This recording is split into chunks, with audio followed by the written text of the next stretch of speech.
God bless to all of you.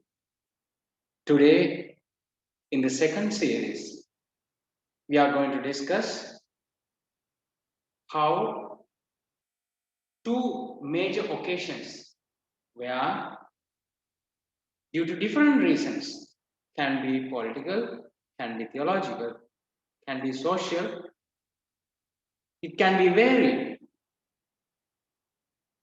The church is divided into different groups,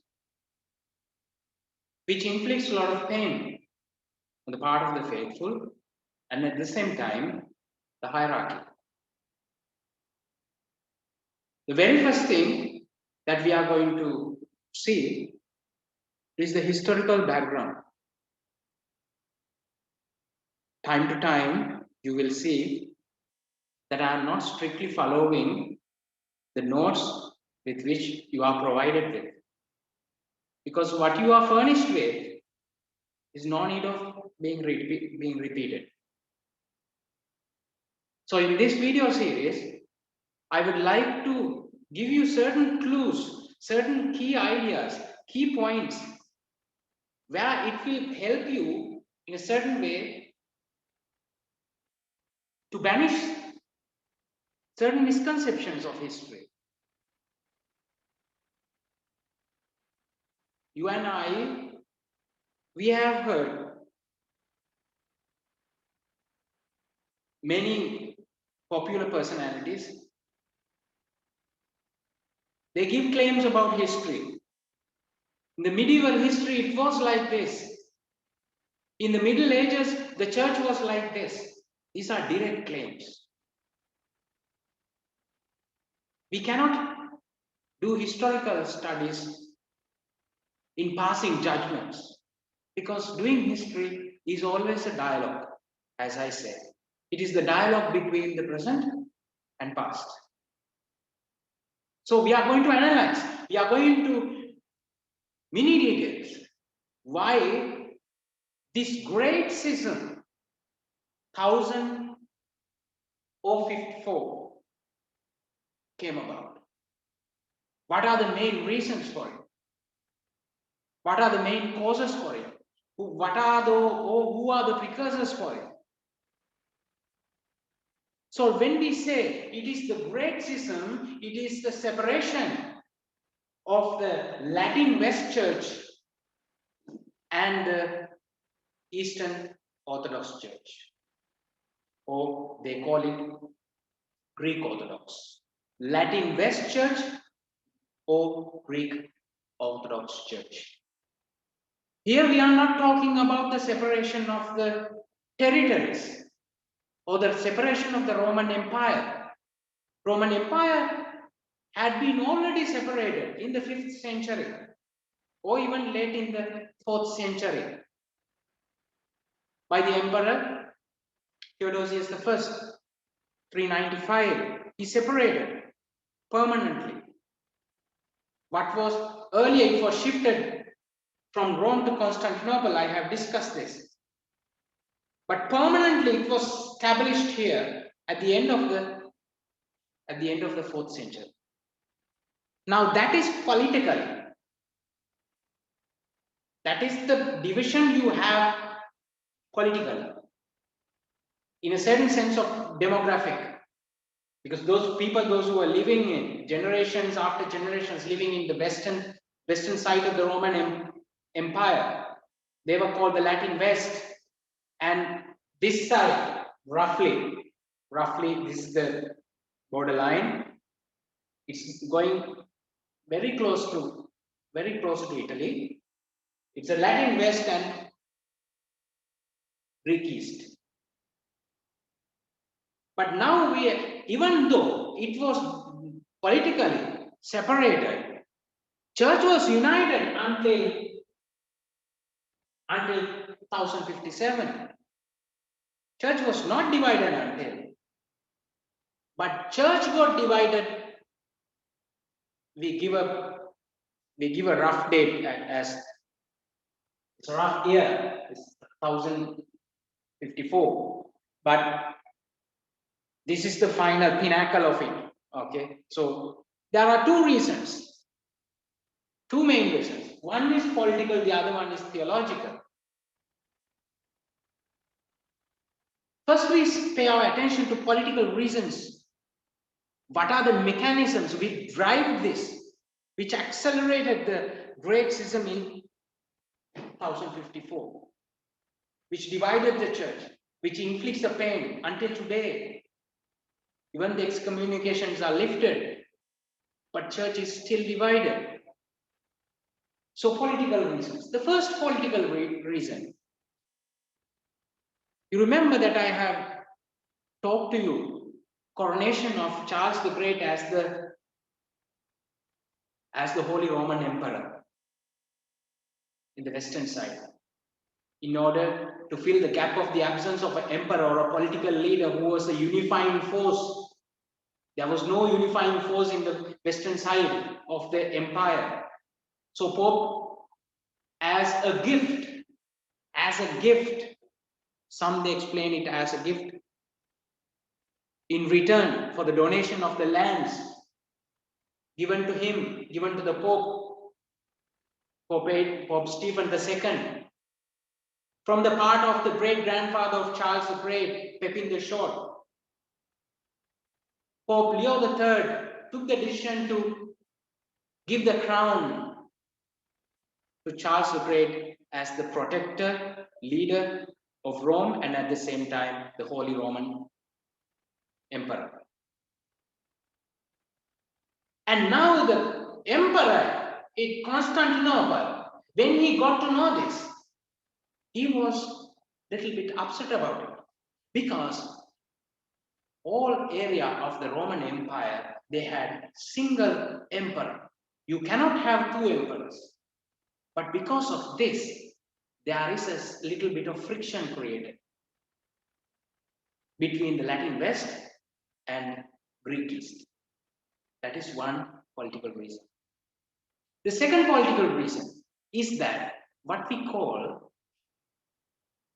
supremacy of the Roman bishop, which means this. From the first century, there are 4 seats of the bishops. They are considered to be great dioceses, which means they are founded by the apostles. The 4 places: Rome, then you have Jerusalem, you have Antioch, and you have Alexandria. All these places, the bishops of all these places, originally, the churches of all these places, founded by the apostles, not Constantinople. Constantinople didn't have an apostle to found a church. But all other places, yes. But at the same time, Rome takes another step in hierarchy, in upper sense. Why? Because it is the Peterite post where Peter came. It is a seat of Peter. You have the Petrine supremacy. You have the Petrine privilege, because he was the prince of the apostles. And the bishop of Rome naturally assimilates that privilege. And that also created a little bit of a trouble in the mindset of the bishop of the Constantinople. And the third political reason, obviously the language. Western side of the Roman Empire, Latin was the language in communication. When you get into the eastern side of the Roman Empire, it was the Greek took the privilege. It was the Greek language took the advance. So when they were in communication, they didn't accept each section of the Roman Empire. They wanted to have the first place, Greek or Latin. And this separation, linguistic barrier, became another political reason for them to be separated. And from the other side,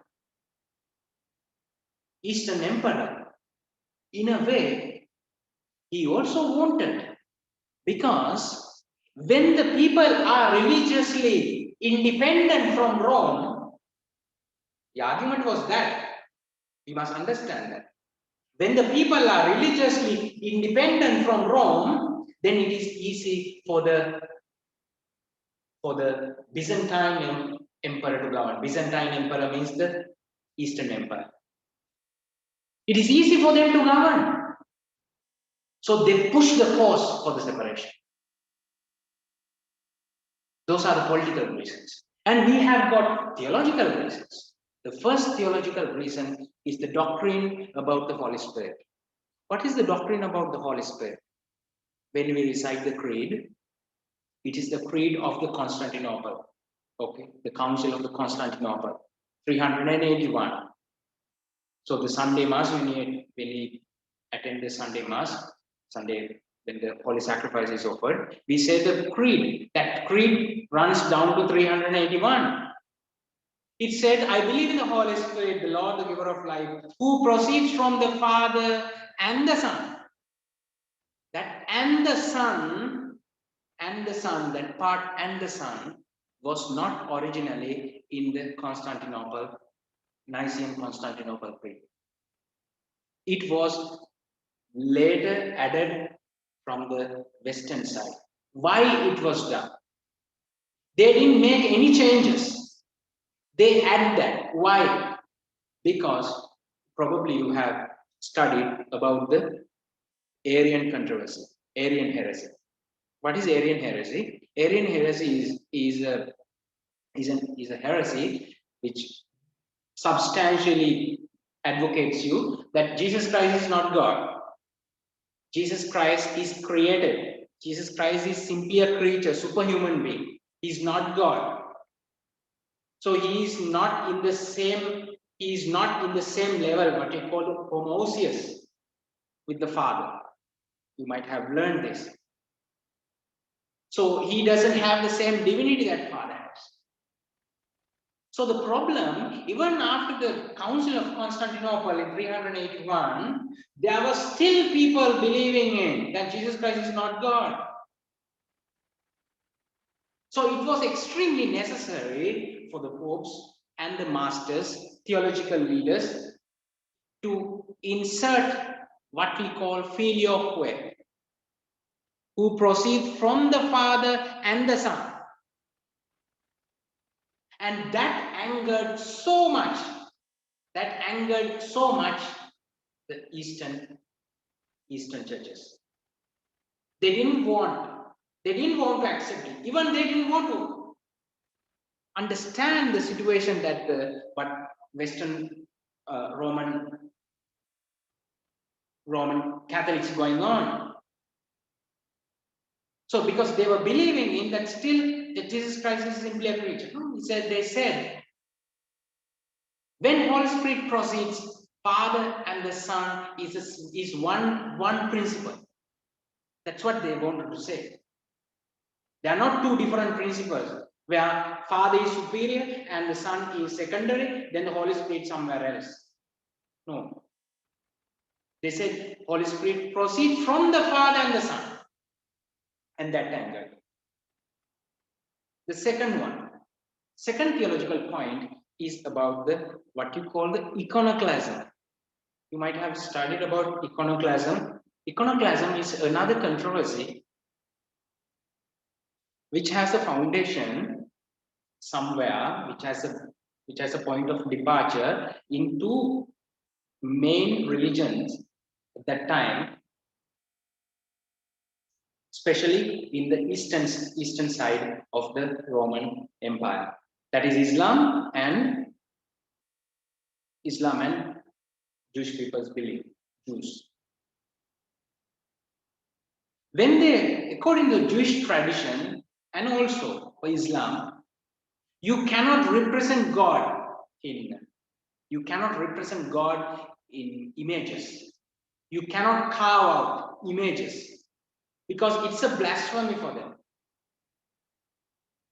But church, the Catholic teaching, there is a theological background for it. What is the background? Incarnation. Incarnation is the background for the holy images. Because God appeared in human being, appeared in human form. So you can depict. That is in a simple term. So what happened when they pushed the idea of iconoclasm? Iconoclasm is that destruction of the icon. You destroy it. You destroy the images. So basically they started a war against all the monasteries and the churches. You have the mosaics, you have beautiful pictures, you have beautiful paintings. They devastated everything. And Rome immediately replied it to stop it immediately. Because you can always have the paintings. And that also create a little bit of anger. And finally, the problem of priestly chastity, priestly celibacy. In the Eastern Orthodox Church, they wanted to, they wanted to just to liberalize it. They were on the opinion that it is not theological. Actually, it is not theological, it is disciplinary. But church has already taken a decision about it in the early centuries. But they didn't want to go with it. They wanted to highlight a liberalization of the priestly celibacy. But instead, but to opposite it, in order to make it an objection, Rome replied saying that, no, we continue to be celibates. The priests and the bishops. Bishops, definitely. And that also angered, created a little bit of a rift in between Rome and Constantinople in ecclesiastical sense. And finally, we come to because of all these blend of these reasons, they came together and finally it boiled out.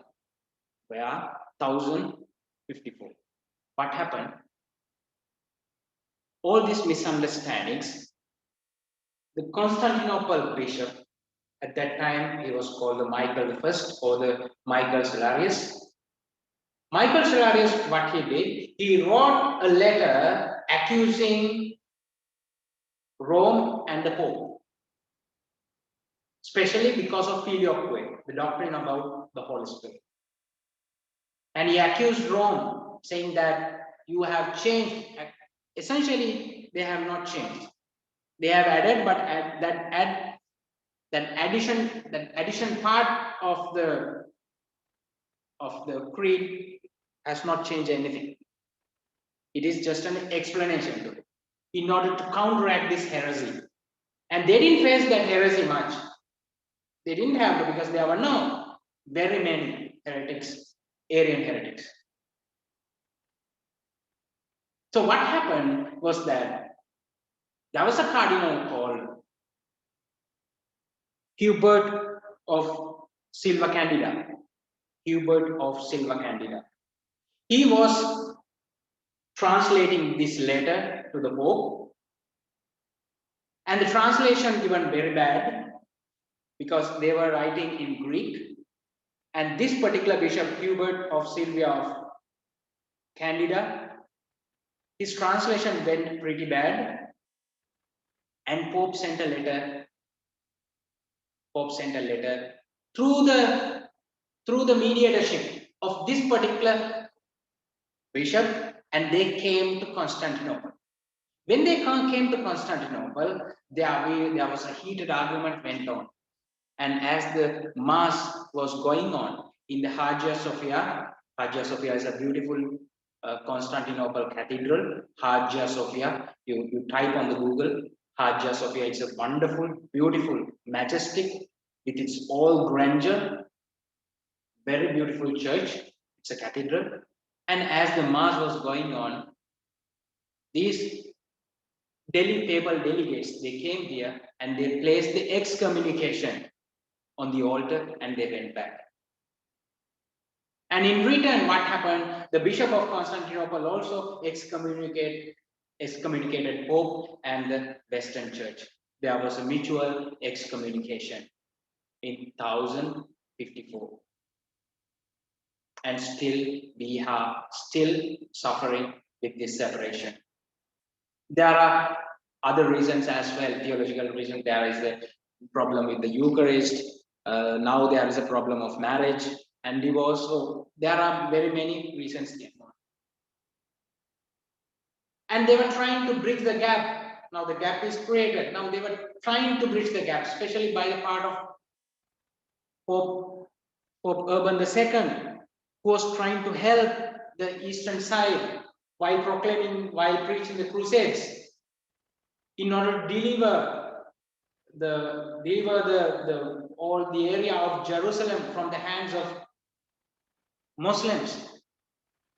But it didn't work out properly, because all people were fighting for Jerusalem, but the main idea of Pope bridging the gap, it didn't realize, because there are very many reasons that you have to study in a separate thing called the history of Crusades. That's also a beautiful history to study, because people jump into conclusions about Crusades were like this and Crusades were like that, and massacring people and killing them, and it's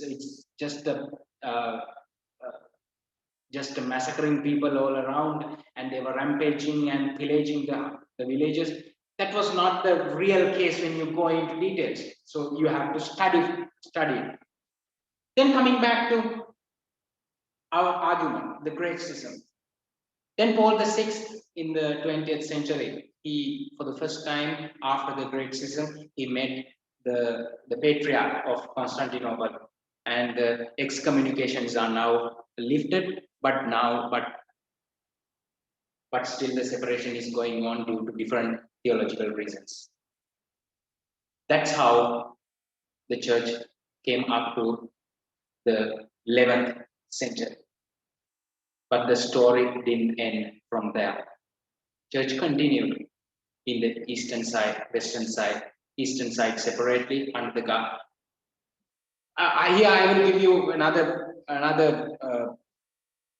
idea where you have to understand. So who governed basically the eastern side of the Eastern Orthodox Church? Eastern Orthodox Church, they try to have the leader as the Bishop Patriarch of the Constantinople, but it is not very clear.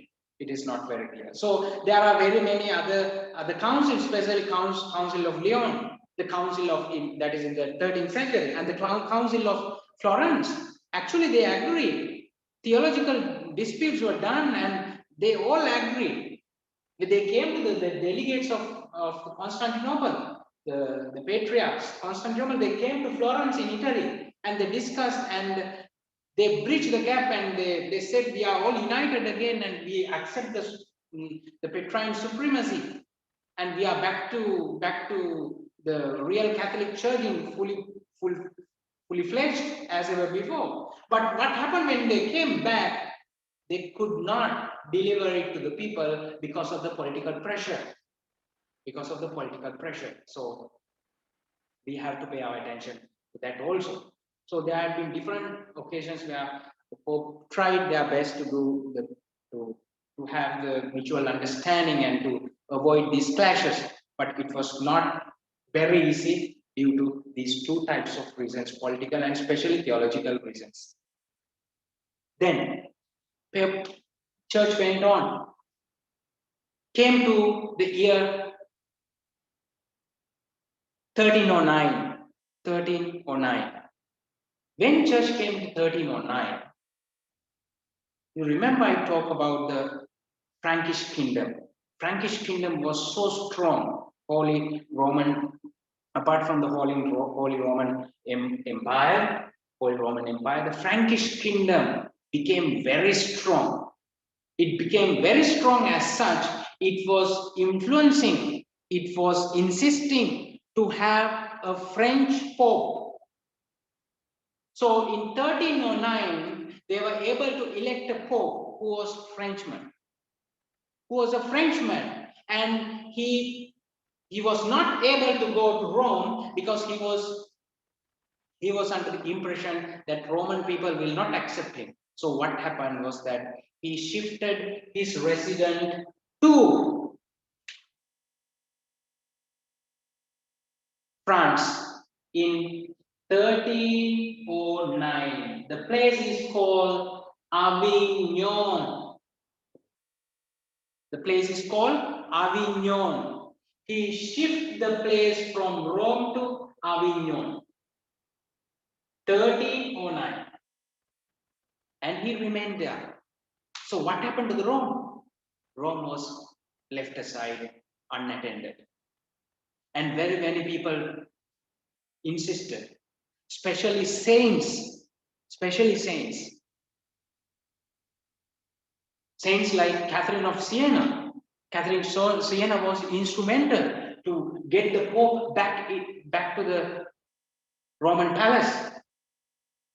But he didn't come back. But she insisted, Lord, after very many years, in 376, after 67 years, Pope came back to Rome.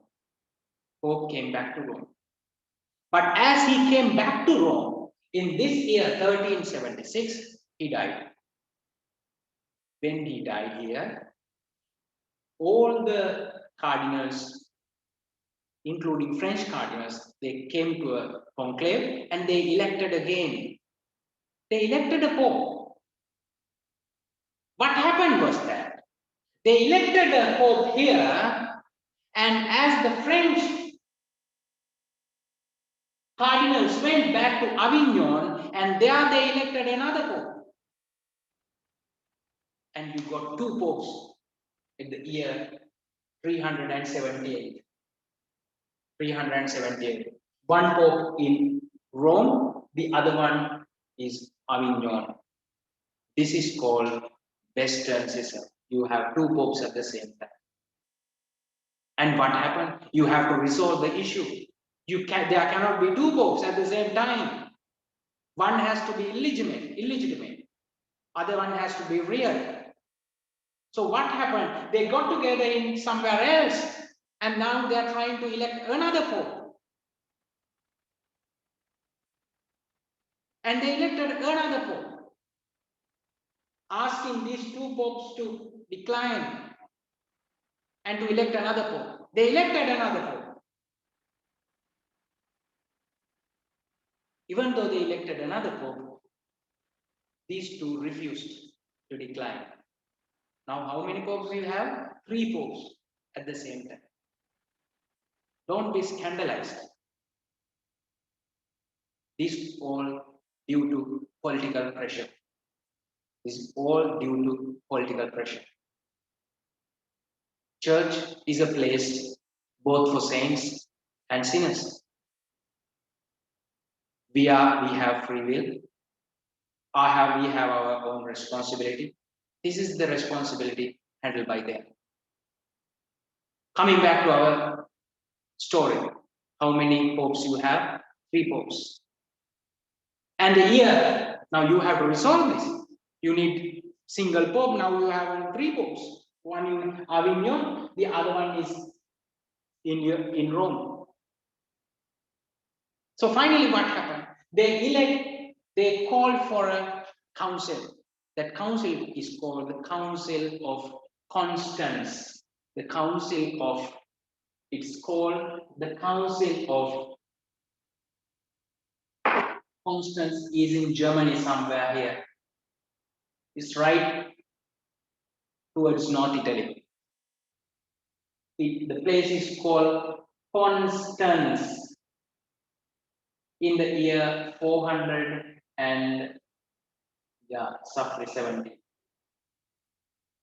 417. They came together in an ecumenical council and they resolved the problem, and they asked all these 3 popes to be demoted, and they elected a pope called Martin the Fifth. Martin the Fifth in the year 1418. That's how the Western system came to an end. 1418. Who is the bishop? Who is the bishop of Rome? Who is the new pope elected? Martin the Fifth. Martin the Fifth. And the Martin the Fifth is the first pope who started residing at St. Peter's Basilica, the papal quarters. Because before that, Pope was not residing at St. Peter's Basilica. Because St. Peter's Basilica was not the cathedral of Rome. You know, every diocese you have a cathedral. The cathedral is the Lateran Basilica. So until the Western schism, it is until the 14th century, Pope was basically residing in the cathedral. Normally, that is the myth. That's what you mean. That's what you mean by cathedral. Cathedra is the seat, place of the bishop. So in the archdiocese, you have the cathedral at Kotena, but now bishop is not there. Bishop is somewhere else. But the main idea was that. So the cathedral of Rome is the Lateran Basilica. Okay.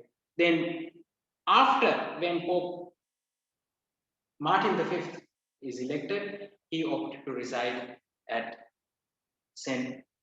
Peter's Basilica and Papal Palace. That's how we came to the 15th century. From the next episode, I hope that you understood. I have not gone into very many details. Somewhere I have elaborated. In some places, I have restricted my conversation to certain type of information that you are not provided with. Other aspects you can easily read, especially the arrival of the adventure of new religious orders, especially the saints. It is all provided in your note, so I am not going to repeat it. Well then, in the next episode, we are going to see what happened to the church in the 16th century with the arrival of the Reformation, that is the Martin Luther, and all the other reformers like Zwingli, then Calvin, and after them, how church responded in the counter Reformation by the Council of Trent. God bless you.